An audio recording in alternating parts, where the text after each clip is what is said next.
Hello, this is Rene. I'm with Nationwide Purchase Loans, and I wish you a Happy New Year. Thank you for joining us today. I'm going to be talking about Senate Bill 9 and the opportunities that it creates for people to develop their homes.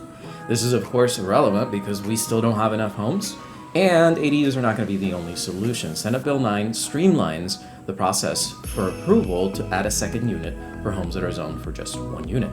It also allows you to split off a portion of your lot and sell it without you being reassessed on the portion of the lot that you kept. So, what is this bill? Well, it started in 21, that's when it was passed, in September of 2021, and it went into effect in January of 22. And the most significant effect it had was making the approval process a ministerial approval process. That means that some government person is going to be reviewing the application and deciding whether or not it can be approved. That means a lot of the red tape is going to be removed. Specifically, it means you're not going to have to deal with public hearings or people objecting to your project, which is going to either slow you down or even keep you from doing the project altogether.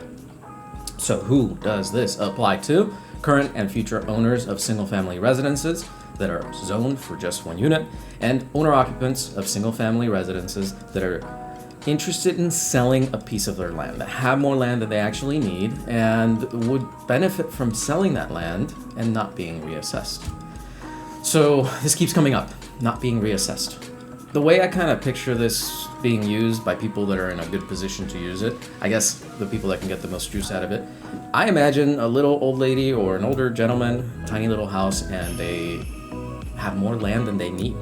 And if they were to develop that property and sell a portion of it, they would end up with way higher property taxes because, I don't know, they bought their house 30 or 40 years ago and they're paying $500 or $1,000 a year for property taxes. And I have seen several examples of that on $1 million homes. If they were to section off a piece of their land and sell it, and maybe they gave up half of it, even if they got reassessed at $500 or $600 or $700,000, that's going to be like $8,000 or $9,000 a year in property taxes. That's a huge increase. So the fact that this bill allows people not to get reassessed when they do the lot split, it really makes it more beneficial for people to do that. So what can you do with the bill? Again, you can build a second unit where you couldn't before based on zoning restrictions. Number two, you can, if you occupy the property, split a portion of it and sell it without getting reassessed. And you can actually combine 1 and 2 to end up with a property that has 4 units. Let me show you how. Let's say that we continue with the example of the older gentleman or older little lady with a tiny little house on a big lot. He or she then split the lot and sell a portion of it. The L-shaped portion is sold, and our homeowner stays in their home. They take the proceeds from selling that L-shaped portion of their lot and they build a second home. Then they have 2 homes built on the other portion of the lot, and they add some sort of driveway like this, and there's other designs that work that allow equal access for everybody. This is best case scenario. And if whoever does this project knows and kind of works together with whoever purchased this other lot that's being sold, they can work together and work the project together, and that's how you can end up with 4 properties. And I'm going to be honest with you, this is how I learned about Senate Bill 9. I was approached by a realtor that I worked with in the past, who brought me a client that wanted to execute on this exact plan. And he started asking me questions about the financing and also about the rules after the financing closes, preventing the lot split and the limitations and the paperwork that's going to be necessary. And I started digging into it, and that's how I learned about these possibilities, and that's how I decided to share them with you, because I see a lot of benefit. I have family that could potentially put this into play. I know you have aunts, uncles, mothers, fathers, grandparents that could possibly put this into play and put themselves in a better position. Maybe they're considering a reverse mortgage, or maybe they're thinking about selling and moving into a smaller home or assisted living. Maybe this is a better option, maybe not. So how does it work? First, you gotta verify the requirements, and I'm gonna go through some of them at the end of the presentation. Then you apply at the county level, and I looked at the application. It's not complicated. It's about 2 pages long, and the type of information you would expect, including address, phone numbers, and names, and lengths of period that you've been at the property. Then you wait 6 to 12 months to hear back, and then you can actually proceed with your project. Here's the requirements for adding a unit.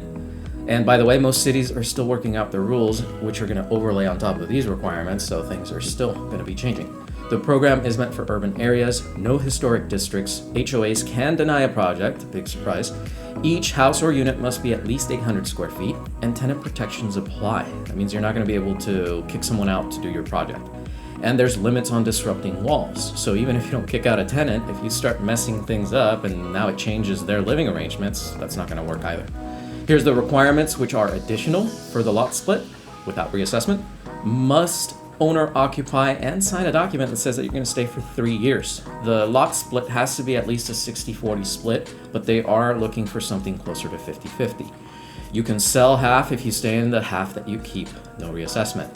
Each lot has to be at least 1,200 square feet, so if your lot that you're starting with is less than 2,400, it's not going to work.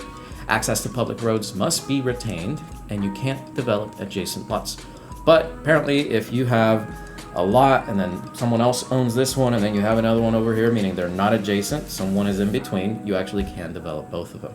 And last, you cannot roll from one lot split into the other. A couple of things to remember: flat lot splits will be common. That's the kind of the map that I showed you with the L-shaped lot being sold off. City county overlays are in the works still. Don't forget, things are going to change. And expect frontage requirements. This is a common pattern from the city requirements that we've already seen that have come out. Basically, you're going to need restrictions that allow public utilities to do their job.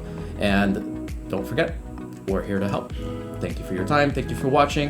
And please don't forget to subscribe. If you know of anyone that could benefit from this information, please share this video or send them our way to ask questions. We would love to help. Thanks for your time and make it a great day.